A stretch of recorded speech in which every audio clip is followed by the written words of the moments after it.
Hi, everyone. Welcome back to the Change Your Mind podcast, where we explore personal development, spirituality, and science. I'm your host, Chris Ashley.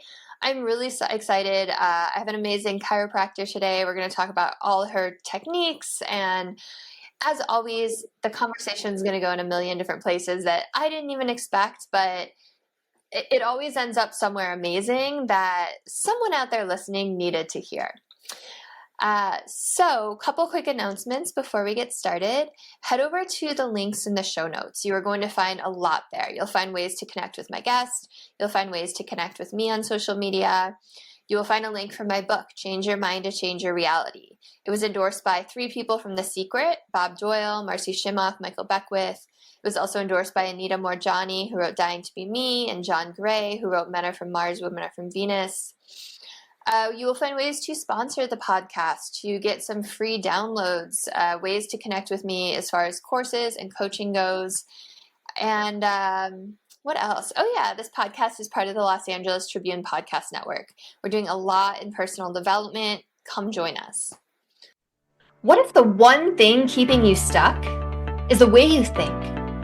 Welcome to Change Your Mind with Chris Ashley, the podcast where science meets spirituality and mindset becomes your most powerful tool for transformation. I'm Chris Ashley, author of Change Your Mind to Change Your Reality, trainer, speaker, and lifelong seeker. For years, I battled trauma, depression, anger, chronic illness, low self-worth, and the weight of old stories. Until I discovered how to rewire my mind, reconnect with my divine nature, and consciously create a new reality from the inside out. This show is here to help you do the same. Each week, we explore the intersection of personal development, spirituality, and science, diving into topics like healing, emotional mastery, entrepreneurship, resilience, and the quantum nature of reality. You'll hear powerful stories, gain practical tools, and real conversations that will help you change your perspective, get unshakable confidence, and live the vision your soul has always known is possible. Whether you're navigating a major life shift, building your dream business, or seeking deep healing and alignment, you're in the right place. So if you're ready to break through, take back your power, and create a life on your terms, this is your moment. Let's break free from the patterns that hold us back, awaken to who we truly are, and rise. Your transformation starts now.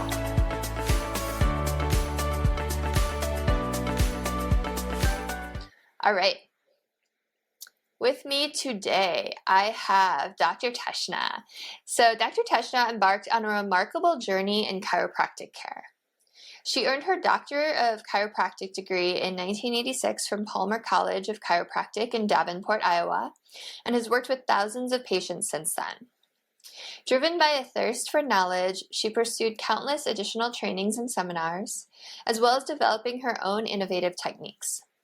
With a passion for healing and transformation, Dr. Teshna possesses a deep understanding of the human body and mind, swiftly identifying the root causes of physical and emotional issues. She excels at facilitating rapid shifts in her patients' well-being. Beyond her clinical practice, Dr. Teshna shares her wisdom through trainings, teaching her approach to clearing emotional issues with audiences worldwide. So welcome. I'm so happy you're here. Thank you. I'm really happy to be here. Thank you for having me on the show.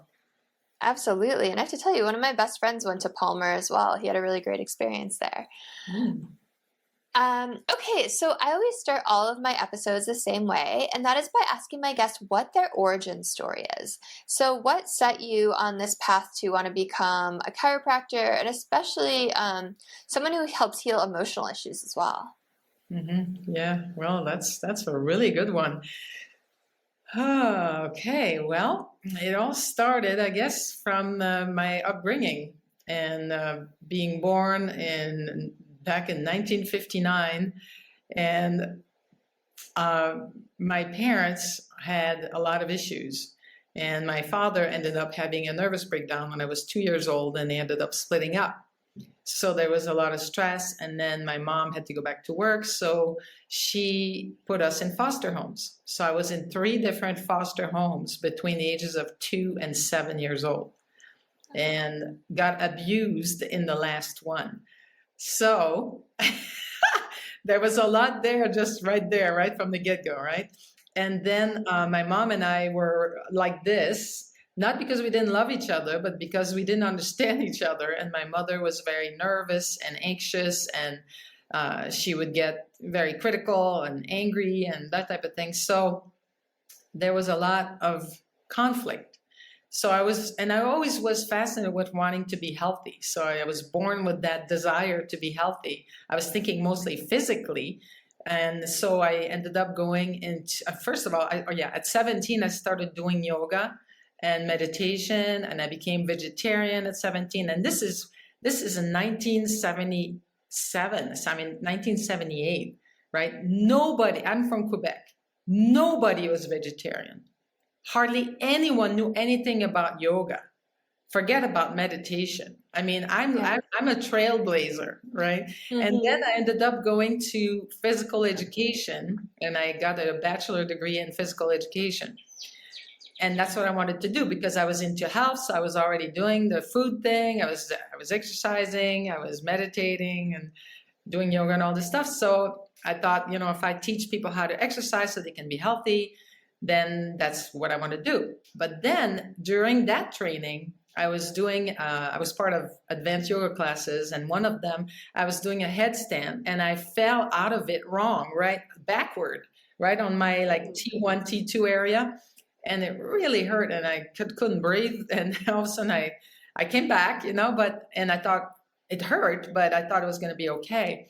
But what happened is 3-4 months down the line, I started having these really sharp pain on my shoulder, right here and right here, as if a knife was coming in every time I took a breath in, and it was getting worse. So I went to the doctor, and he took my urine and my blood pressure and my blood samples and all that, and told me to come back in a week. And I'm like, in a week? You don't understand. Every breath I take is excruciating.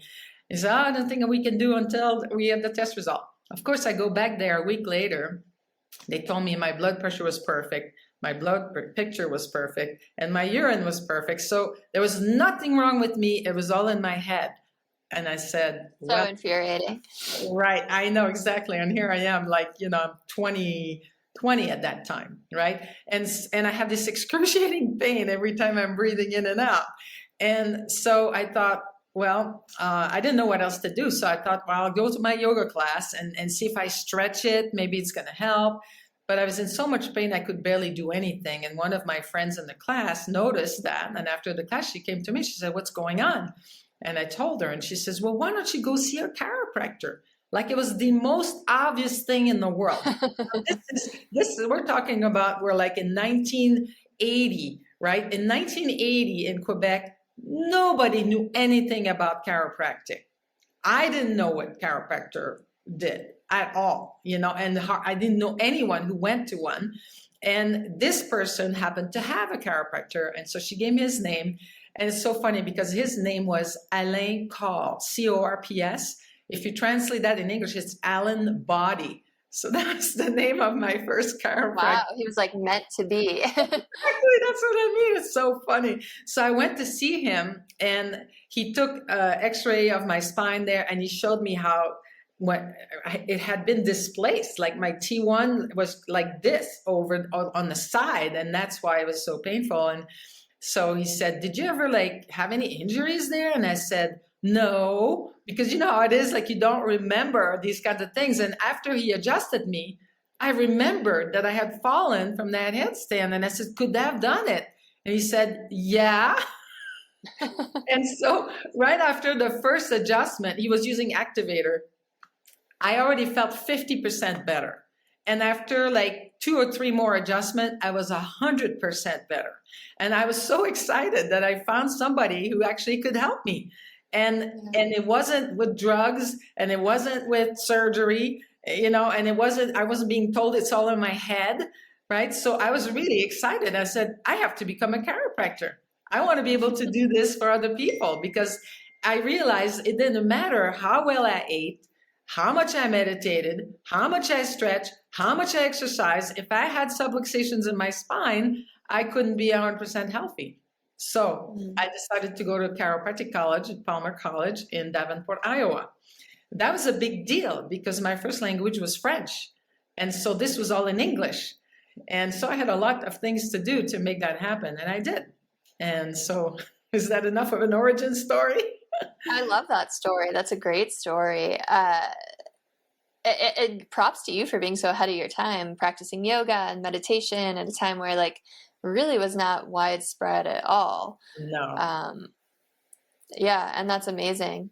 And I'm sure your body is like so grateful and your mind is so grateful for all of that. So, you started off telling about the trauma you went through. Like, I can't even imagine as a 2-year-old being put in that like breaks my heart. I have a 1-year-old in the other room and I'm like, oh my God, I can't even imagine. So I have a feeling you started off with that story for a reason.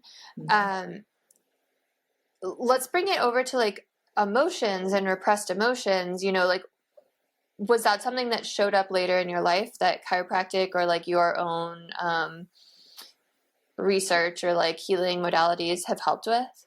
Mm-hmm.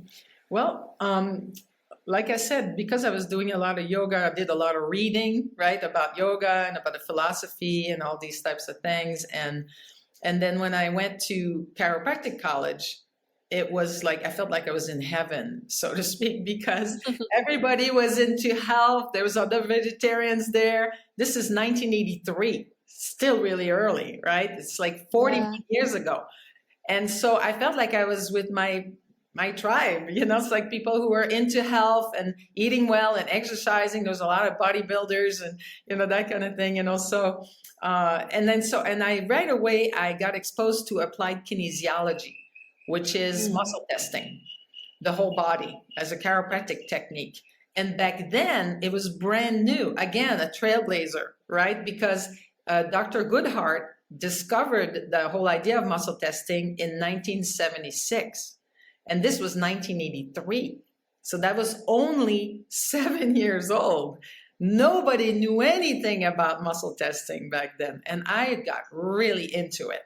And then in 1984, we had an international conference of applied kinesiology. And in that conference, it was many doctors of different, not just chiropractors. Also, there were psychotherapists, there were medical doctors, dental medical doctors. And Dr. Roger Callahan, who is the father of tapping, presented for the very first time his ideas of using tapping on meridian points to release emotions. Now, I happened to be there the very first time he mentioned that, and I started using it right that day. So I dare you to find anybody who's done tapping longer than I have. And so other than Dr. Callahan, who passed away a number of years ago, so he's not around anymore. But back then, see, in applied kinesiology, we were using acupuncture points and we would tap them for like sedating a muscle or activating it, increasing the energy in a meridian, more on a physical level. But because he was a psychotherapist, he said, well, how do I use that information for my field? So he explored that, and that's how he discovered that tapping acupuncture points would actually help with the emotional aspect of things. So I started working on myself using that tapping very early on and started developing ways of using it. And then in 1987, I was at another conference that was a total body modification, which is an advanced form of applied kinesiology in Hawaii. And Dr. Scott Walker, who is the father of neuro-emotional technique, happened to be there. You know that? You know about that? I just got it done for the first time like a month ago. Well, there you go. So he happened to be there and present his ideas about neuroemotional technique for the very first time. And again, I was there and I started using his principles right away. And then when he started teaching it, I took all his seminars and I became certified in NET and all that. And I love NET and it's a great technique. However, it's only available for practitioners. You can only take those trainings if you're already a doctor of chiropractic or a medical doctor or a psychotherapist, that kind of thing. And I wanted to be able to teach my patients simple techniques that they could use on themselves. So so I ended up creating a technique that's a combination of muscle testing and tapping and holding pulse points and using neurovascular reflexes. That is and also like NLP. I also took an NLP training, like a master NLP practitioner, and elements of that. And so just like a little bit of different things, and then my own inventions of how to use these things. And it became a very powerful technique that I started teaching to my patients way back when. The first version of that was probably I taught it 35 years ago. And then I continued on teaching it and improving it and discovering new things. And then when I had been married, I met my first husband in chiropractic college at Palmer College. And we were together for 20 years. And after we were together for 18 years, we had a child. And then when when my son was 2, my husband fell in love with someone else and left us. And I was devastated. And I was like, how could this be? Like, you would think after being with somebody for 18 years, there's a pretty safe bet that it's going to be okay if we have a child. And especially growing up from divorced parents, I never wanted that if I was going to ever have a child. And here I'm finding myself doing exactly what I didn't want to do. And then at the same age, by the way, the same age you were. Exactly. And then it dawned on me that I was repeating my own pattern. My parents split up when I was 2 years old. And here I was splitting up from my husband when my son is 2 years old. And that was my big aha moment, to just like say, whoa, this is intense. I must have had a belief that said that as a parent, once I have a 2-year-old, I'm supposed to split up from my husband. And I manifested it because I believed it, because that's what happened to me. And so that sent me into a whole different trajectory of testing for beliefs instead of just okay statements. And then I thought, well, if I believe that, what else did I believe about my relationship and what love is that didn't serve me? And so I made like a whole list of things that I could see in my marriage, the things I liked, the things I didn't like. And in my book, I tell people how to do the same exercise that I did at that time. And that was such a big eye opener, because I just realized everything that I had in my relationship that I didn't like was the same exact dynamics that I had with my mother. The criticism, I'm never good enough, making me feel like I'm number 2 because my sister needed more because she's younger, she was premature and all that. So my mom's attention went to her. So my husband made me feel like I was number 2. His work was more important. Some patients were more important. And so I realized I was repeating all these same exact things. And so I developed a technique to get rid of that stuff and just eliminate these limiting beliefs that I didn't want. And then I ended up writing a list of what I was looking for my next guy. And it was like 3-page long list. And I checked myself to make sure I was congruent with every single aspect that I wrote on that list. You muscle test yourself? Yes. And I teach people how to do that. I teach people in my trainings, I teach people how to test themselves and how to make sure they're not switched. Because sometimes people try muscle testing and it doesn't work, quote, for them. It's because they're switched. So there's like a neurological disorganization that can occur that prevents you from being able to muscle test yourself accurately. But anyway, I teach all that in the trainings.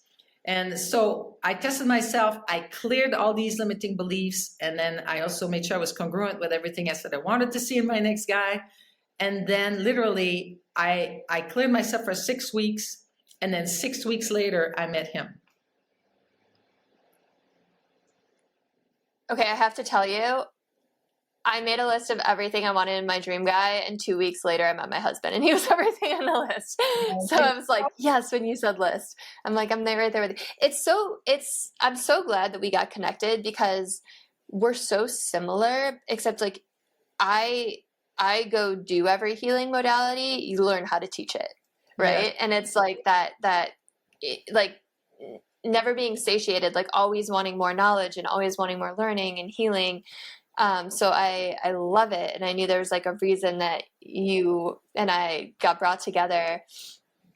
Um, have you ever, a lot of what you're talking about reminds me of the Body Code too. Have you ever read that book? I haven't actually read Or the that. Emotion Code?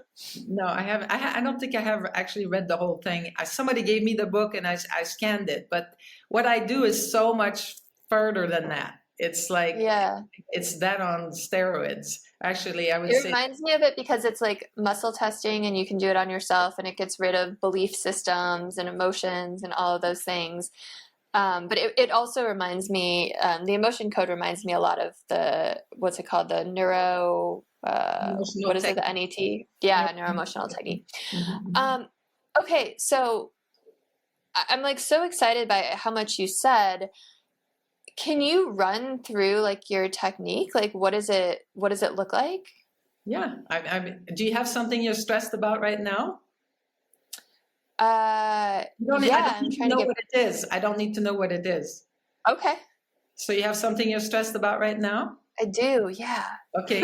And at the same time, whoever's watching, think of something you're stressed about and then rate yourself from like 0 to 10. Where's the stress level? So where's your stress level right now? Probably like a 7. A 7. Okay. So let's have you. So I'm going to teach you some of the points we're going to use. Sometimes I use Okay. pulse points. Sometimes I use tapping points. Okay. So we're going to Okay. use the pulse points.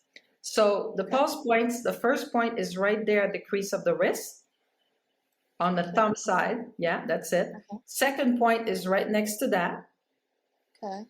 going vertical. Yeah. Third point is right next to that. Okay. And you're a little too far in the middle. You want to be more on the side, so you're on the pulses. If you press, you'll feel your pulse. Yep. So I know you're on the right place. Those are called pulse points. They've been discovered like 5,000 years ago by acupuncture people, okay? And then we also have point 0, which is point 0 is right here at the base of the thumb. Okay. Yes. Like there. Okay. And the way we're going to hold these points is just like in the NET. You're going to put your hand, the back of your hand face like that. You're going to curl your fingers around it like this so you can reach the point from this direction. Okay. Okay. Am I at the right spot then? Yeah. And then just hold all 3 points at first. All 3 points at first. That's it. And then, so I'm going to have you just hold the third one you're on the right wrist, or the third one on the right wrist. Okay. So I was on the left, but so just like hold that? the third one. Yeah, exactly. And now put your hand on your forehead like this. Okay. And close your eyes. And I want you to go back to when that situation started to stress you out. And I want you to breathe out the feeling of being vulnerable in that situation. And I'm going to name a whole bunch of emotions, and whichever ones you feel, you just release, you just breathe it out. Okay. And not all of them will apply, but many of them will. And so then I want you to also breathe out the feeling of being paranoid about something in that situation, and maybe feeling scared, feeling like you can't figure it out, feeling insecure, feeling lost, depleted by it, feeling suppressed, feeling like you have to numb out. Maybe you feel abandoned and deserted in that situation. And just breathe it all out until you feel a shift. And then you can relax your arms down. Good. So now I want you to rate yourself again. Where would you rate the stress now when you think about that same situation? What number pops in your mind from 0 to 10? A 5 popped in my mind. Excellent. So now what's the 5 about? What comes up? What's the emotion? Is it worry? Is it fear? Sad? Is it anger? Is it frustration? Are you mortified? Like what emotion comes to mind with that 5? What makes it a 5?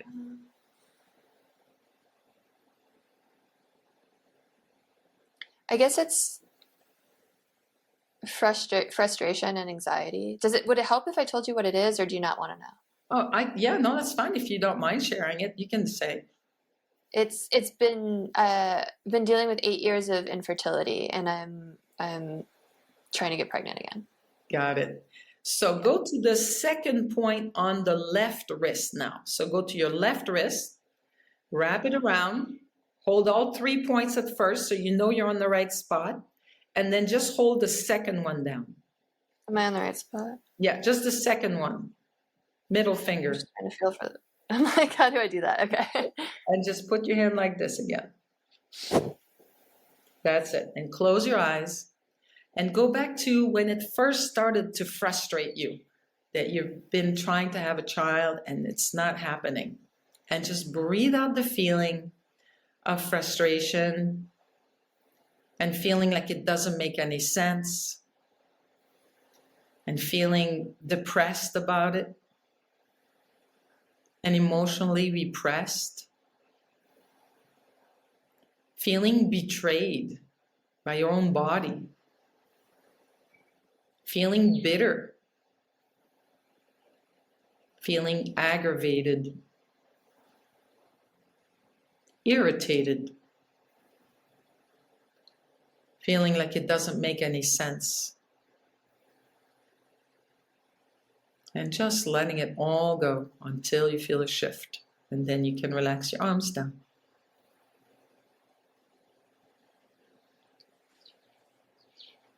Good. So where would you rate the stress now from 0 to 10? What number pops in your mind? A 3, which is really interesting. Yes. And what's the 3 about? What comes up? What's the emotion or the feeling or the thought? I guess like sad. I think like it was hard for me to feel all those emotions that quickly when you were saying it. But when you said like betrayal, I was like, ooh, that one like cut me.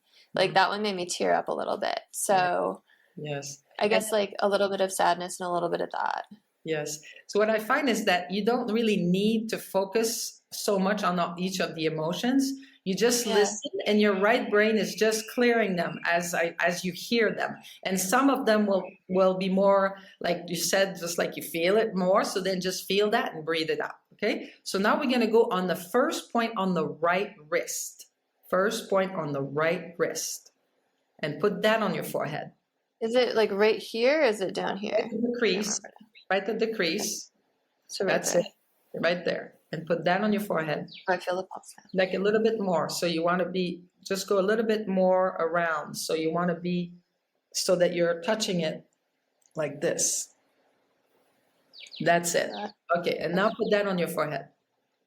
And let's have you breathe out the feeling of sadness that you feel about this, that you so want to have another child and you've been really trying hard and you're feeling sad that it's not happening. And feeling grief, feeling like crying, anguish, cloudy thinking, feeling defensive about this happening, yearning for another child,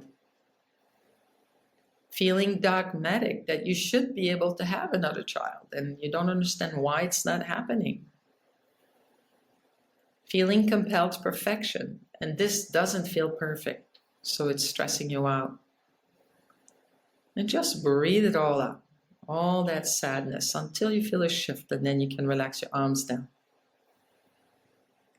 It's amazing that you know what emotions to call out. Like each meridian relates to very specific emotions, and I teach that in my training as well. Yes. Wow. This comes from acupuncture, from the Chinese medicine.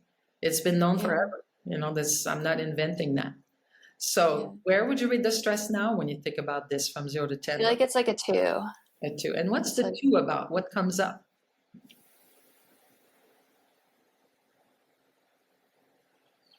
What's the feeling? I think what you said, like a little bit like dogmatic a little bit, or just like, I guess that's a good word for it. Just kind of like stubborn about it. Like I eat healthy. I do all these things. I'm a yoga practitioner. I meditate. I do all these things. Like, why isn't this happening? Like a little bit, I guess a little bit of like anger too. Yes. Okay, so let's have you go to the third one on the left wrist. Third on the left. So wrap all 1, 2, 3 and just hold the third one with the ring finger. Put that on your forehead. And this time I want you to breathe out the feeling of being kind of pissed off about this, that you're doing everything in your power to be healthy and so that you should be able to be fertile. And why is this not happening? And you're feeling paralyzed will about that. Like feeling like there's nothing more you can do. And feeling fear and dread that the clock is ticking and maybe you'll never be able to have another child, right? And just letting all of that go. Feeling in a mental funk about it. Feeling wishy-washy about what else to do. Feeling inefficient, that you've been trying for so long and it's not happening. Feeling a sense of impending doom. Like the clock is ticking. And feeling paralyzed will and pissed off.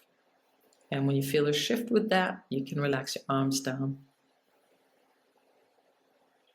Again, you said all the right things. Like when you were like, oh, wishy-washy, or like the clock is running. I'm like, I'm turning 40 this year.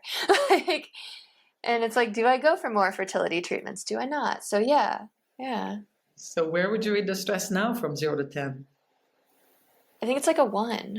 Good. And which is crazy because it started at a 7. Exactly. And how long does that take? Maybe like 10 minutes at the most. So what's the 1 about? Let's go after it. What comes up? I mean, I think it had to do with that, like that anxiety that I'm running out of time. Got it. So go to the second point on the right. Second on the right. This is so cool. And put that on If you're listening, I hope you're doing this too, because this is so cool. Yes. Okay. Because no matter what you're going through, these emotions will probably help you to release. Yeah. Put that on your forehead. Second point on the right. And let's have you breathe out the feeling of worry about this. Feeling really worried that time is running out. And feeling over concerned about it. Feeling lack of control over events because you're trying everything in your power to make this happen and it's not happening. And you're feeling low self-esteem about it, like something's wrong with you or something. Feeling distrust that you'll ever be able to have another child. Feeling disgusted with that situation and maybe disgusted with yourself that no matter how much you try, it hasn't worked. Feeling obsessed with this. It's like it's hard to stop thinking about it. Feeling stifled because you so much want to be a mother of another child. Feeling nervous that you're running out of time. Feeling hopelessness and despair when you really get down to it. And just letting it all go. All that worry and over concern and the ultimate lack of control over events. And when you feel a shift with that, you can relax your arms down. Yeah, I think the hopelessness, as soon as you said that, I was like, ooh, felt that in my heart. Yeah. Wow. So where would you rate the stress now from 0 to 10? I don't know. It's like under a 1 for sure. Good. Excellent. And if I was going to do a session with you, which I would be happy to do, we can keep working on that because I also teach people how to get rid of the addiction to the chemicals produced in your brain and body when you feel that hopelessness or when you feel that you're being betrayed by your own body. We get addicted to those chemicals, and I teach people how to get rid of that. So like whatever your go-to emotion is, like some people it's worry all the time. They're always worried about everything. Or other people they're angry all the time, right? Other people they feel depressed or whatever it is, right? Anxious. And I teach people how to get rid of that very quickly. And usually you'll feel a relief in your body somewhere at the same time, because every meridian that relates to these emotions also relate to specific muscles, specific joints, areas of the spine, organs, so that if you have, like, say, a problem with your liver, there's probably a lot of anger that hasn't been expressed. And so it's all repressed in there and it's creating havoc. And so I teach people how to release that so that the organ actually gets healthier. That's amazing. So what meridians did we press on today? Well, we did a lot of them because, because we had many layers to this issue, right?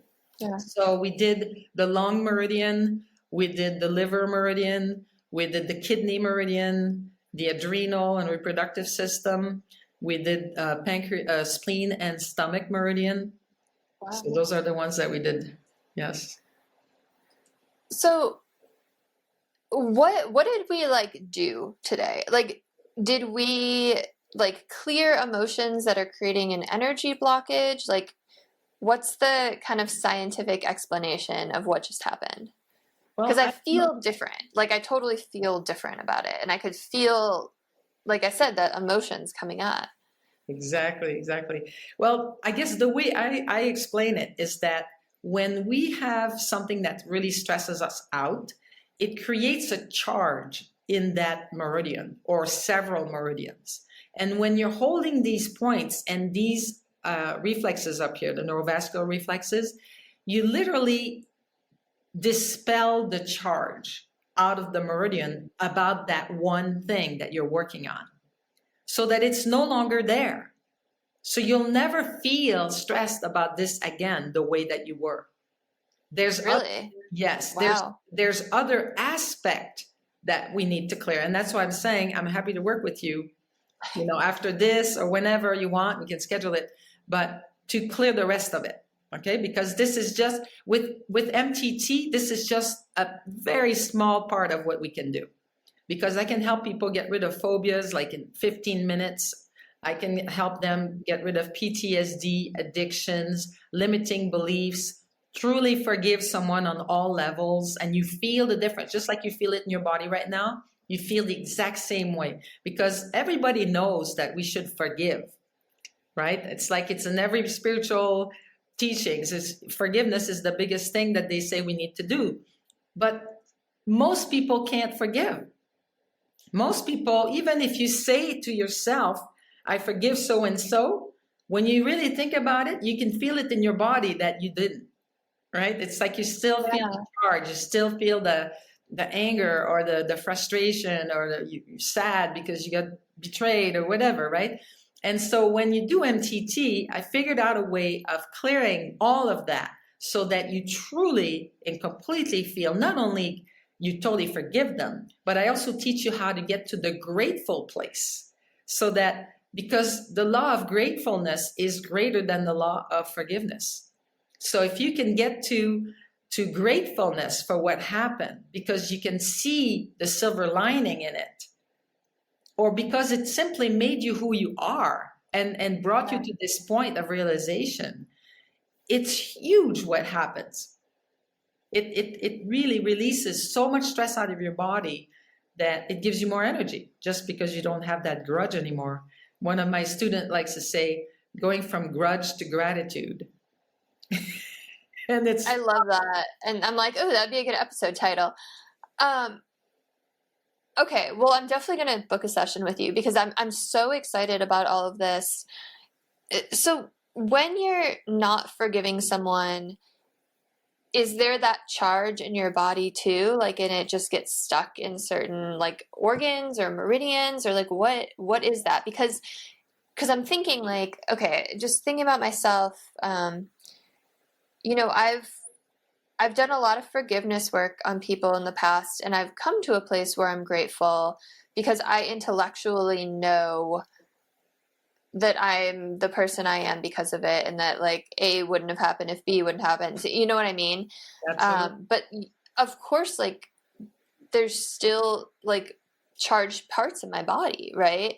Yes. So does it work like the other way around? If you like intellectually know it? What do you mean? If you Yeah. actually know it? So like if you like intellectually know like, oh yeah, I do feel gratitude for that. Like I do have that perspective, but it's still, you still feel it in your body sometimes, or you know it's still affecting you. Like, can you work backwards like that? Well, I guess the way I do it is I just test, because Yeah. I just test for it, just either muscle test you, or I use actually a lens when I'm doing things online. This is what it looks like. I'm rubbing this lens, and let's have you say, I am a woman. Say that. Yeah. I'm a woman. Okay, and no change. It's still very smooth. Now let's have you say, I am a man. I'm a man. And as soon as you say that, it becomes very sticky. Okay, so that's the equivalent of a strong muscle or a weak muscle. So that's what I use when I do online sessions with people. So are you tapping into my energy then? We're all connected. We think we're separate, but we're really like just one. We're all one, right? And we're all connected in the quantum field. So when you say something you're congruent with, I don't pick up any difference. Just like if you were hooked to a lie detector, you would be able to see that nothing changes when you say something you're congruent with. But if you say something you're incongruent with, all of a sudden you'll see a spike in your blood pressure, in your heart rate, your breathing rate, your sweating rate, your pupils will dilate, and your muscles will go weak. People don't know that. Muscles become inhibited when you say something you're incongruent with.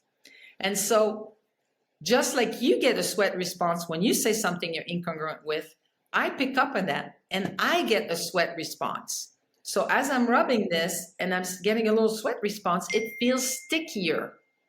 Do you see? And I teach that in my certification. I actually just did my very first certification. I'm so excited. Last week. So I had 14 people in the certification. I had 6 people who actually came all the way to Vilcabamba, Ecuador, because that's where I live now. And 8 people that were online. I did a hybrid event and it went fantastic. And I taught them how to use the lens because all of them want to be able to do online sessions. And so I taught them how to do that. That's incredible.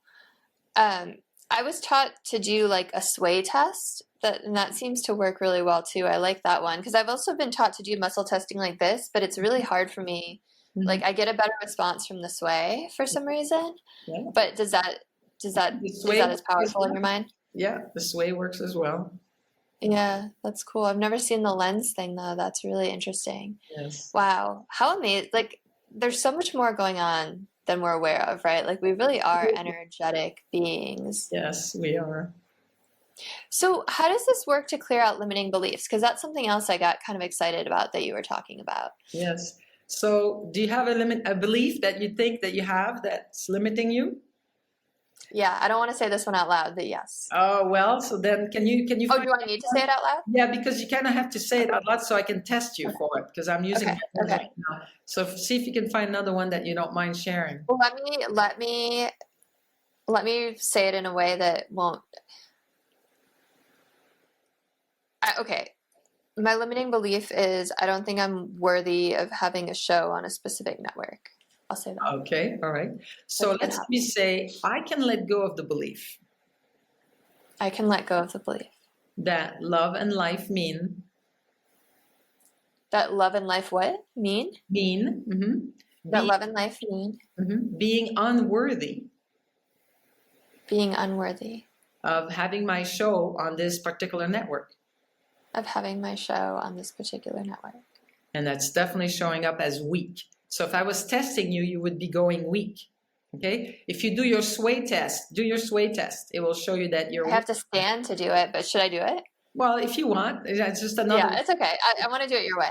Okay. So now we know that you have that. Okay. So I'm going to have you touch the first point on the right wrist. First point on the right wrist. So that was okay. Okay. And put that on your forehead. Close your eyes and go back as far back as it goes when you felt like somehow you were unworthy of getting what you really want.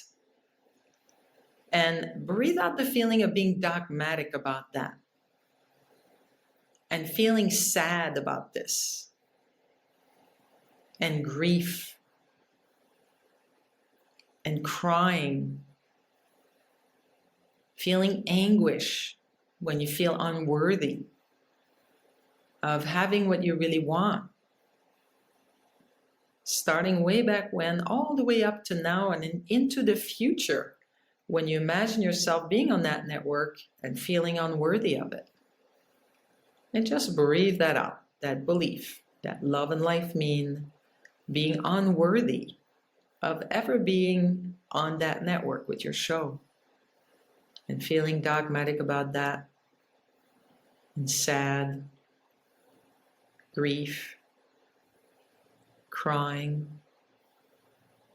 anguish, cloudy thinking, defensive, yearning, compelled to perfection, and unless you're perfect, you feel unworthy. And just let it all go until you feel a shift, and then you can relax your arms down. You know what's really interesting, and I forgot about this, but the same thing happened that one time I got NET, is this memory of like a friend who like ghosted me, who was like my best friend, and then just one day he stopped talking to me, and I still to this day have no idea. It came up and I got so sad, and that happened during NET too, and I'm like, how is that connected? But it's so interesting that it came up twice. Yes, and that could be that you felt unworthy of your friend's friendship, and that's why they ghosted you, you know, so that it just So going into that same meridian, touching that same program. So now let's have you say it again. Say, I can let go of the belief I can let go of the belief that love and life mean that love and life mean being unworthy being unworthy of having my show on this particular network. of having my show on this particular network. Good. So now you're testing strong on that. Okay. So that means you can let go of that belief that you're unworthy. Now, when we get together, I will clear the rest of that, because I need to clear the addiction you have to this, the stress around it, you know, forgive yourself, forgive them, you know, all of that. So we need to clear all of these things, and then it's you're not going to have that, and you're much more likely to attract what you want. Because when you feel unworthy, your vibration is that you feel unworthy. So of course they're going to pick up on that, and they're going to think you're unworthy. So you have to vibrate at the level that you want to be recognized at. I totally understand all of that, and I totally agree as someone who like has studied the law of attraction and all that a lot. But I have to just tell viewers, like, I feel different right now, like after that, which is crazy, because we just worked on that with one little point, and I don't know how to put it into words, but it feels like there's more of like a hardness, like it feels like firmer, like something inside of me. And everyone go get a session. What does MTT stand for, by the way? Meridian therapy and tapping, because I use both pulse points, which is more like meridian therapy, and then tapping, but it's a different tapping sequence than EFT. It's much shorter, much quicker, and it works really well, really fast. You don't have to do it several times. I mean, it's just incredible how quickly you're able to help people. I mean, are there any like really cool success stories you want to share? Like what's been the wildest? Oh my God, I have so many of them, but I'll tell you this one. A woman 2 years ago, she took my training, because I do a 3-day training where I teach people all these things, like how to clear limiting beliefs and how to clear phobias and addictions and PTSD and limiting, the whole 9 yards, right? So, and when I teach it, I always ask for a volunteer so I can demo it on. So I was working on the phobia protocol. So I said, is there anybody here that has a phobia they'd like me to work with as a demo? So this woman raised her hand, and I said, so what's the phobia? She says, I have a phobia of vomit. Ever since I was 6 years old, I will pass out if I see somebody have vomit. And she couldn't even write the word vomit. And she had tried everything. She had that phobia for 44 years by the time I saw her. She had tried all kinds of therapies, you name it, nothing worked. She still had it. It was so bad that she wouldn't let anybody drive with her in case they got car sick and vomit. She had to leave like weddings, and if she went clubbing, she had to leave early before people would get drunk and possibly vomit. I mean, it was affecting her marriage. It was, it was just like crazy, right? And so weird and like specific and yeah, exactly. And she had had that ever since she was 6 years old, when her cousin vomited all over the kitchen, and she was so scared that it created a phobia for her. And so whenever, if she ever saw anybody vomit, she wouldn't be able to sleep for at least 2 nights. She had PTSD really bad for at least 2 weeks, like with this, like constantly replaying these pictures of people vomiting and all that. It was really like not good, right? So she didn't really think I was going to be able to help her. So I said, okay, let's start. So I start doing the procedure. I do the thing. 15 minutes later, the phobia is gone. Just gone. Okay? She could write the word vomit if she wanted to. She could think about it. It wasn't affecting her at all. And now the proof is in the pudding, or I could say in this case, the proof is in the vomit, because a month later, she went to a wedding, and it was all young people, and she could see they were all drinking and everything. Normally, she would have been out of there at 7, but she was perfectly fine. She was sitting at a table talking with somebody and all that. She could see all these young people getting drunk. And then sure enough, a woman on the table next to her vomits.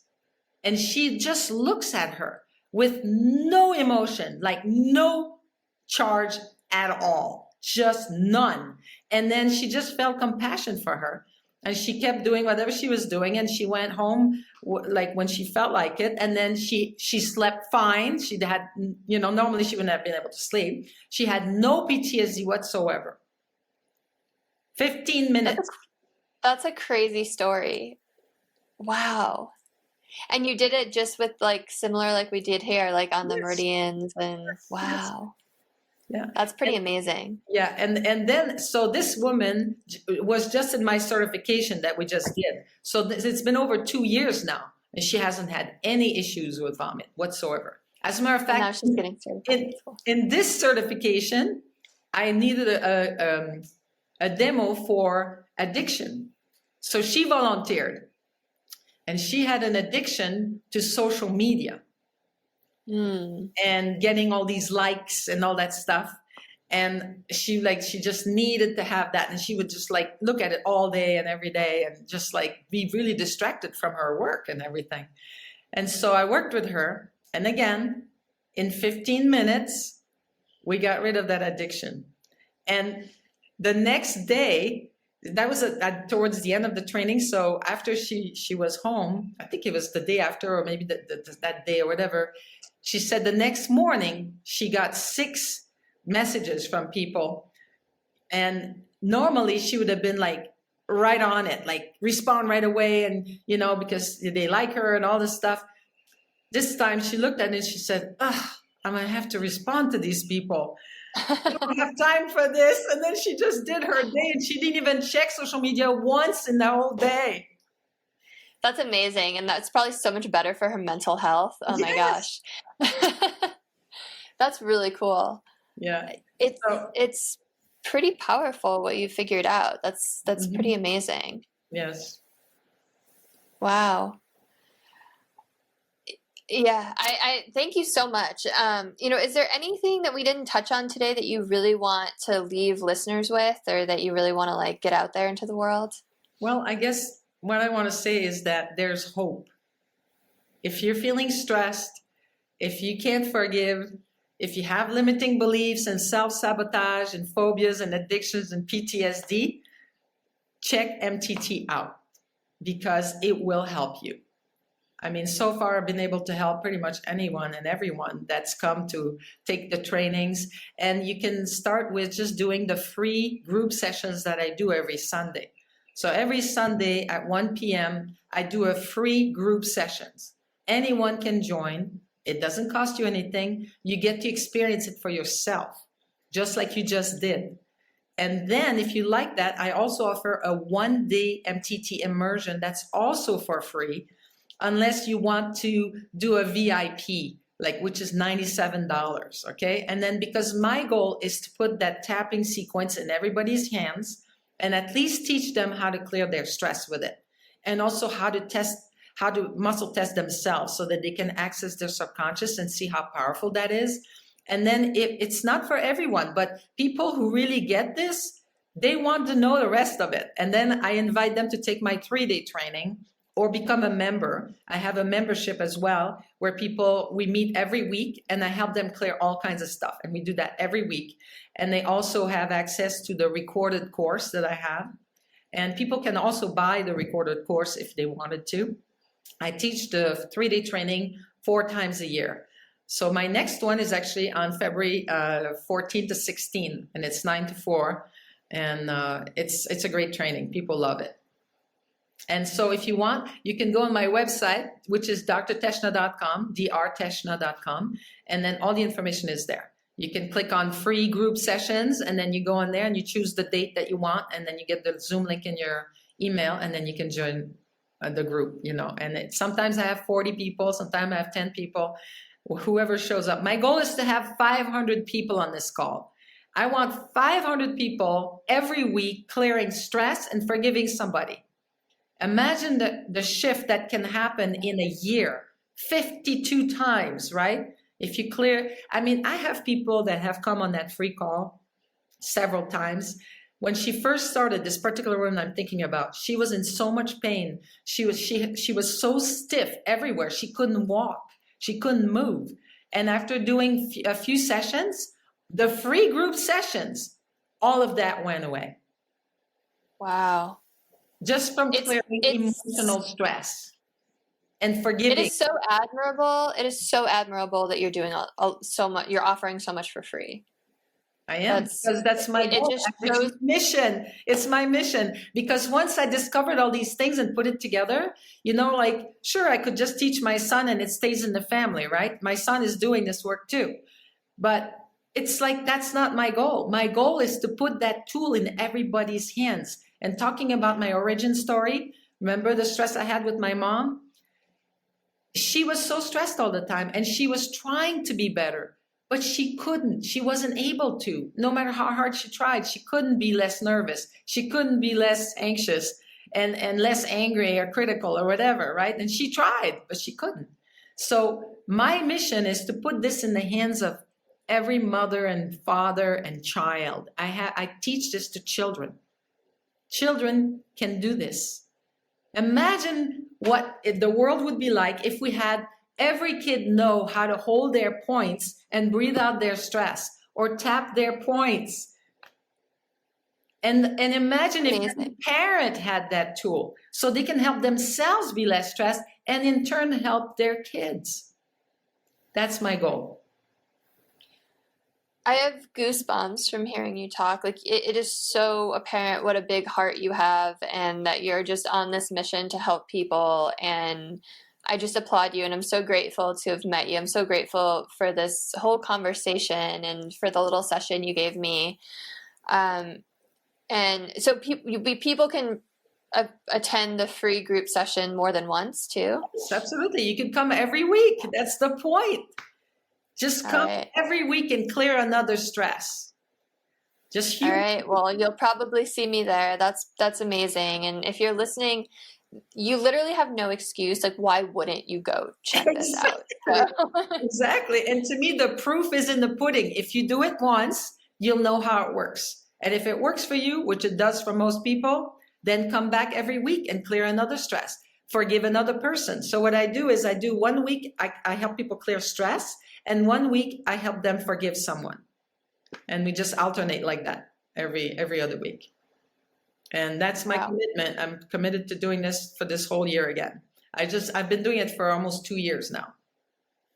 Do you ever have someone where it takes like multiple sessions to release something or forgive someone, or is it pretty much everyone does it in a session? I would say 95% one session is enough, but 5% need more than one session. That, especially when I do it as a group, because everybody's different, right? But I found that I can clear at least 95% of people down to 0 as a group. And then the few people who don't, I tell them come back next week and clear the rest of it, because it just means that there's more layers. Just like for you, right? You had like a number of layers, right? Some people have even more layers than that before they can get to close to the zero. So they just need to do more layers that I don't have time to do in one group session. So they come back the next week and finish it up then. Amazing. Well, thank you so much for your time today. Everyone, all the links are in the show notes. You can go check it out if you didn't have a chance to write it down. And send this to someone you think could use it. Like, comment, share, subscribe, and I will see you all next week. Have a beautiful rest of your day.